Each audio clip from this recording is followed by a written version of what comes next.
wabarakatuh. Shalom, Om Swastiastu, Namo Buddhaya, salam kebajikan, salam sejahtera bagi kita semua. Yang kami hormati dosen pengaku pengembangan pembelajaran Bahasa Indonesia di SD. Perkenalkan, kami dari kelompok 4 dengan saya sendiri, Mina Alvinatus Fadila, dengan NIM akhir 146, dan rekan saya Kesa Nurensia Distia Windy Putri dengan NIM akhir 143. Saya Anak Pendara Fikri dengan NIM akhir 141. Saya Ahmad Abarvin Dibelian dengan NIM akhir 145. Kelompok kami akan menampilkan video simulasi mengajar dari kelas 4 sekolah dasar dengan materi yang berjudul Bertukar dan Membayar. Selamat menyaksikan. Assalamualaikum warahmatullahi wabarakatuh.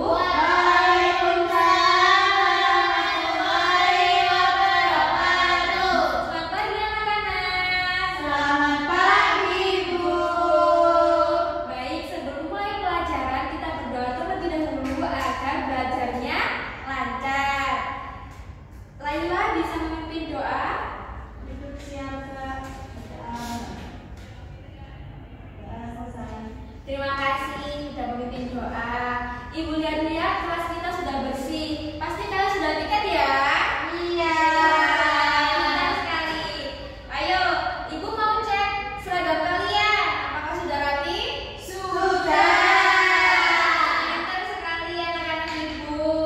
Nah, hari ini siapa yang tidak masuk? Meta. Kenapa Meta? Sakit. Ibu dapat terlebih dahulu ya? Iya. Nah, kabar kalian hari ini bagaimana? Senang?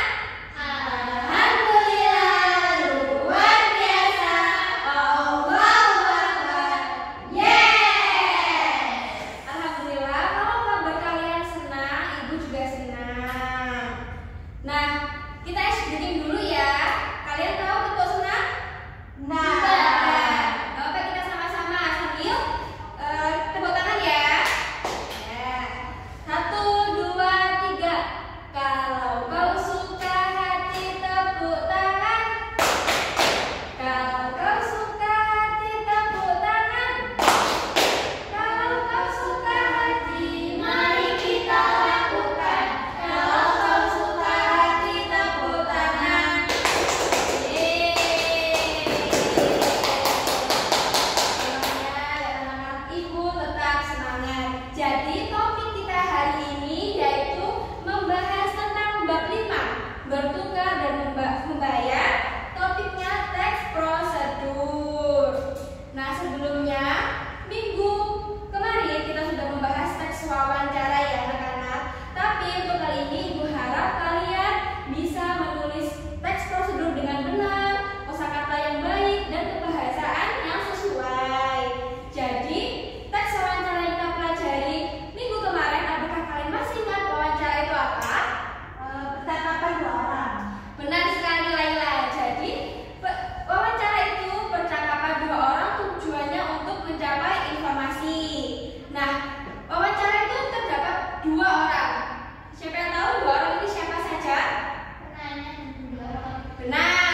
Jadi di wawancara ada dua orang, yaitu narasumber sebagai penjawab, kemudian pewawancara sebagai yang memberikan pertanyaan. Ada kaitannya antara teks prosedur dan teks wawancara. Karena kalau kita bertanya ataupun memberikan jawaban juga harus ada langkah-langkahnya yang sesuai. Begitu ya anak-anak ibu? Iya, Bu. Nah, baik anak-anak, hari ini kita akan belajar mengenai bertukar dan membayar. Tapi dengan topik pembelajaran kita kali ini adalah teks prosedur. Baik, bisa dilihat pada layar di sini ibu ada ibu. Nah, pertama-tama ibu ingin bertanya kepada kalian, apakah di sini ada yang pernah bertukar? Bertukar apa, Bu? Bertukar mungkin apa ya, barang kamu dengan barang teman? Enggak. Ada. Lalu ada yang pernah mendengar istilah barter? Enggak tahu. Tidak. Oke, kalau tidak tahu, mari kita lihat di layar. Bisa dibaca.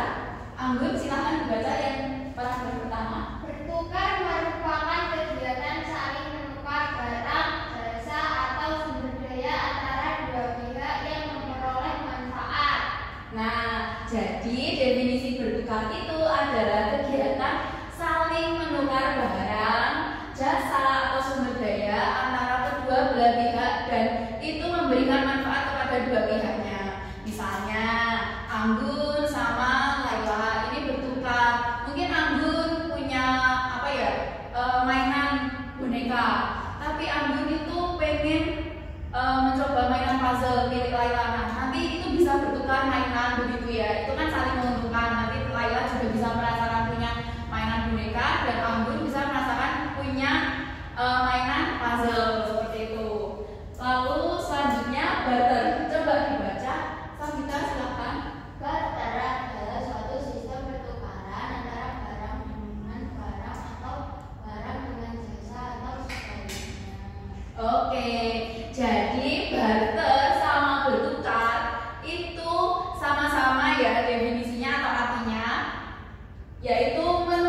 sebagian dari uang yang kita punya.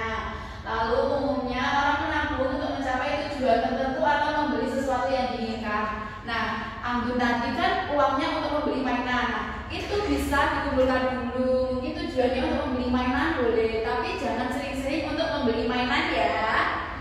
Oke, selanjutnya. Nah, beberapa tempat yang bisa dipilih untuk menyimpan tabungan. Ini gambar apa?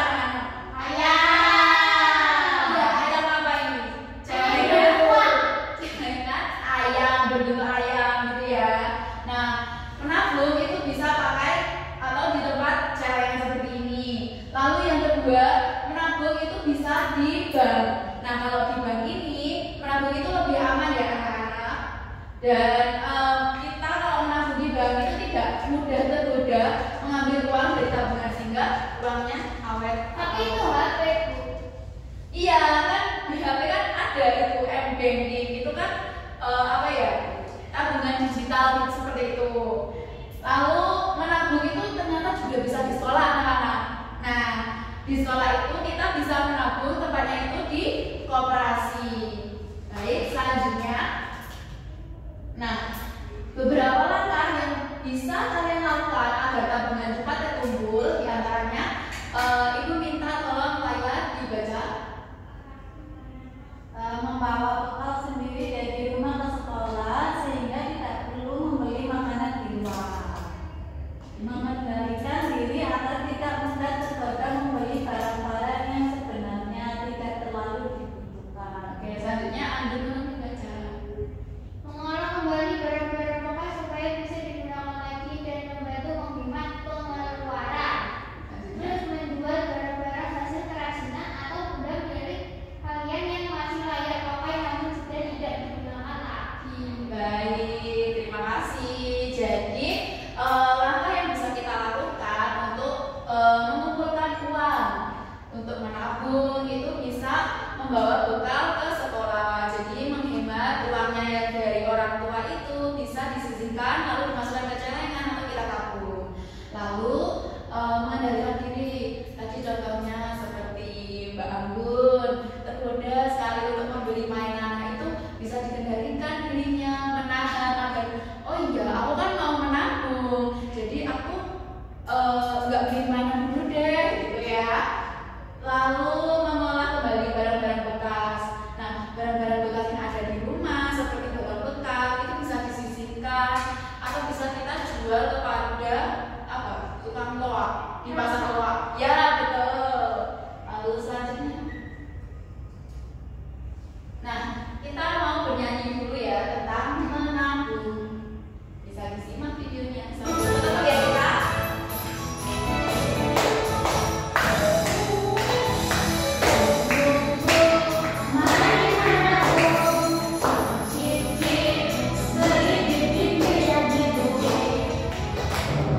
Jajan-jajan, kurang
di sini ada yang tahu nggak teks prosedur itu biasanya ada di mana?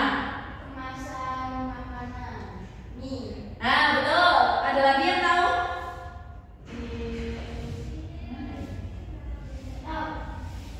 Biasanya kalau kalian beli apa itu yang dirakit itu puzzle itu ada langkah-langkahnya apa tidak? Enggak disuruh rakit sendiri. Oh iya, jadi kalau di puzzle itu biasanya ada ya seperti kertas kecil itu untuk langkah-langkah kita menyusun. Mungkin Mbak Anggun kalau pas beli puzzle itu sudah tahu ya, jadi nggak suka baca. Oh iya. Oke, selanjutnya kita akan belajar tentang struktur teks prosedur. Yang pertama pada teks prosedur itu pastinya terdapat judul. Misalnya, cara membuat mie goreng, cara memasang lampu, misalnya ya kan. Lalu misalnya juga cara menabung di bank, nah gitu kan. Lalu yang kedua itu tujuan. Nah, tujuan di sini berisi tentang sesuatu yang ingin dicapai pada akhir atau langkah-langkah yang telah dilakukan itu. Lalu yang ketiga material. Nah, material ini berisi tentang alat-alat dan bahan yang dibutuhkan saat melakukan langkah-langkah. Lalu yang keempat ini langkah-langkah. Nah, langkah-langkah ini adalah apa ya? Tutorial atau cara kita untuk melakukan suatu kegiatan itu sendiri. Lalu yang kelima kesimpulan. Nah, dari teks prosedur ini, dari tujuan, material, langkah-langkah itu kita simpulkan seperti itu. Lalu ciri-ciri teks prosedur menggunakan kalimat perintah. Pastinya kalau melakukan kegiatan kita kan pakai kalimat perintah ya. Lalu yang kedua menggunakan kata kerja aktif. Lalu yang ketiga menyusun langkah-langkah secara berurutan. Nah, kalau langkah-langkahnya itu nggak urut, pasti kan pembacanya juga bingung ya kan. Jadi menyusun langkah-langkahnya harus berurutan. Lalu yang terakhir menggunakan kata penghubung agar urutan langkah jelas. Lalu jenis-jenis teks prosedur. Yang pertama ada teks prosedur sederhana, teks prosedur kompleks, teks prosedur protokol. Oke, selanjutnya. Nah, di sini kaidah berdasar teks prosedur. Yang pertama, nih ada kalimat teks prosedur menggunakan 3 jenis kalimat. Yang pertama, imperatif. Nah, kalimat imperatif ini atau kalimat perintah, ya, itu diakhiri dengan tanda seru. Di sini ada yang bisa mencontohkan kalimat perintah itu seperti apa? Tutup jendela itu. Tuh, 100. Ada lagi? Ambilkan gelas itu, aduklah sampai merata. Misalnya seperti itu ya. Lalu yang kedua deklaratif, berisi informasi diakhiri dengan titik. Lalu yang ketiga interrogatif, berisi pertanyaan dan diakhiri dengan tanda tanya. Lalu yang kedua konjungsi atau kata penghubung. Nah, di sini syaratnya itu mohon maaf, konjungsi itu menyatakan suatu syarat. Nah, contohnya itu jika, bila, asalkan.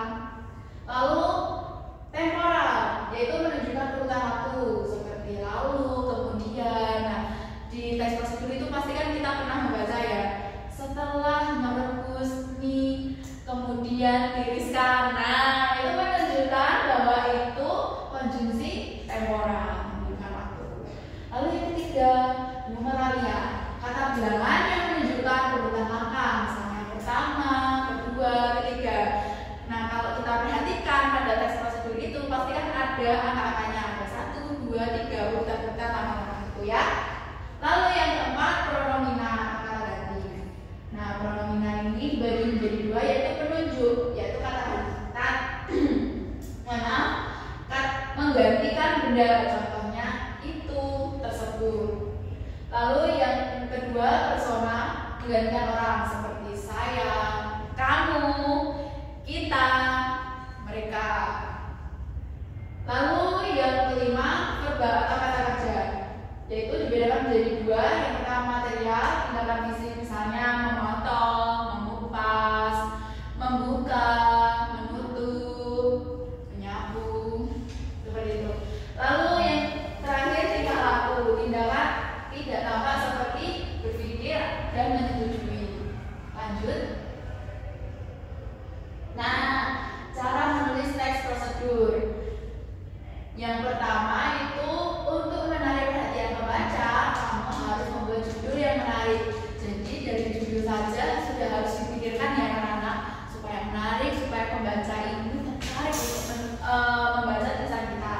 Lalu yang kedua, setelah menuliskan judul, judul ini harus dituliskan secara singkat. Lalu ada tujuannya juga. Lalu yang ketiga, menjelaskan prosedur tentang cara membuat sesuatu atau langkah-langkah itu tadi. Lalu yang keempat, menjelaskan secara kronologis atau berurutan. Nah, langkah-langkah yang kita susun itu harus berurutan, tidak boleh acak-acakan. Lalu yang kelima, memberikan penutup. Nah, biasanya ditulis untuk menyimpulkan tujuan akhir dari teks prosedur yang dibuat. Nah, ini contohnya teks prosedur anak-anak. Ini kira-kira kita membuat apa? Tuh, celengan. Nah, di sini membuat celengan dari botol bekas agar bisa dipakai untuk menyisihkan uang atau menabung dan menjaga lingkungan. Ini contoh dari struktur yang apa? Tujuan. Betul. Lalu alat dan bahan. Ini apa? Material, betul. Lalu di sini ada cara membuat. Nah, cara membuat ini berarti apa? Nah, yang kurang dari contoh ini ada apa saja karena struktur yang kurang? Judul, betul. Lalu apa lagi? Masih ada lagi satu lagi. Kesimpulannya belum ada. Nah, dari contoh ini anak-anak bisa mengetahui ya, menganalisis strukturnya seperti apa, dan anak-anak sudah bisa mengetahui apa ya struktur yang kurang.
Oke, selanjutnya ada yang lagi? Aku.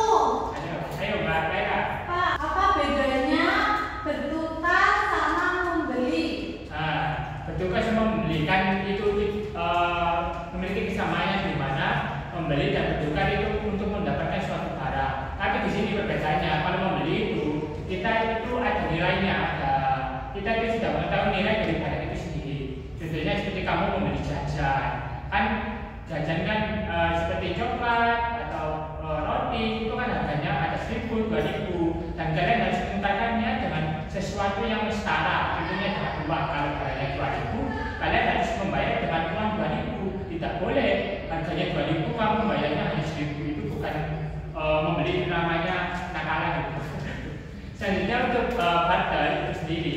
Barter itu ada kegiatan yang dimana kita itu selain menukarkan barang atau jasa. Di sini perbedaannya, kalau tadi membeli itu ada nilainya, kalau barter ini tidak jelas nilainya. Contohnya seperti kamu bertukar mainan atau bertukar baju pada teman kamu. Contohnya kamu membeli barang, rupanya bajunya itu salah ukurannya. Setelah itu kamu tukarkan kepada teman kamu yang kebetulan juga membeli baju dengan warna yang salah. Kamu tukarkan, dan dimana itu kan bajunya kan beda kan mereknya. Tapi berhubung kita tujuannya untuk memperoleh manfaatnya, jadi tidak mempedulikan nilainya, sebenarnya kita bisa mendapatkan baju baru itu sendiri. Nah, selanjutnya ada lagi. Saya mau tanya, Ya. kenapa teks prosedur lama-lamanya harus urut? Nah, untuk pertanyaan Mbak Sabita, kenapa tes prosedur harus urut? Karena kalau kita urut nanti pembaca akan bingung. Contohnya seperti kalian membeli mie instan, ada langkah-langkahnya. Yang dimana pertama merebus air sampai mendidih, setelah itu dimasukkan. Kalau kita urutan nanti itu pembacanya bingung, ini kok tes prosedurnya mie-nya dimasak tapi kok airnya tidak mendidihkan dulu, langsung dimasukkan gitu aja. Nanti kan mie-nya kan itu tidak sempurna matangnya.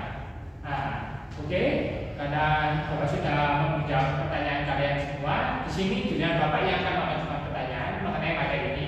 Yang pertama mengenai materi bertukar atau barter. Ada yang tahu kesimpulan dari materi itu sendiri? Ayo, silakan angkat tangan kalau ada yang tahu. Barter adalah bertukar barang. Angkat tangan, Mbak.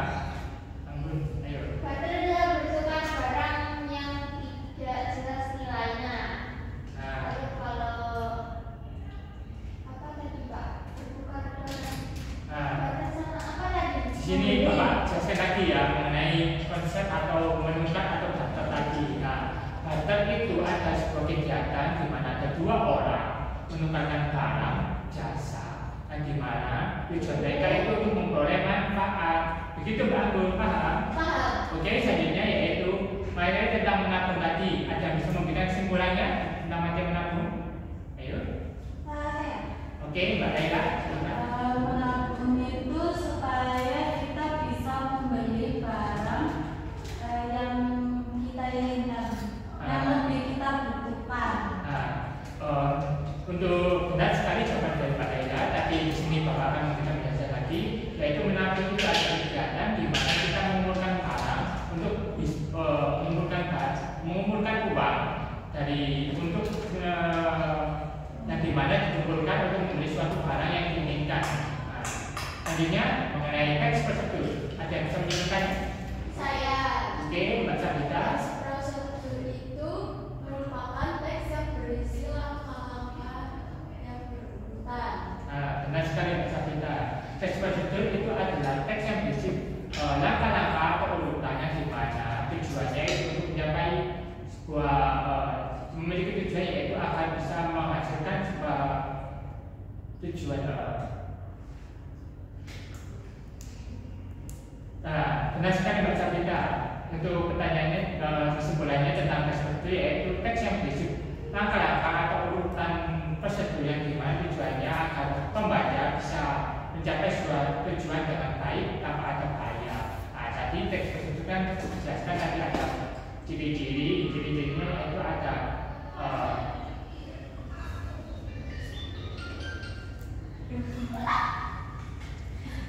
teks prosedur tadi ada ciri-cirinya yang tadi ada kalimat perintah, selanjutnya berisi informasi, dan juga berurutan langkah-langkahnya. Selanjutnya itu struktur dari teks itu tadi ada berbagai macam. Ada yang disebutkan tadi, yang pertama ada kedua ada ada materi, depan ada langkah,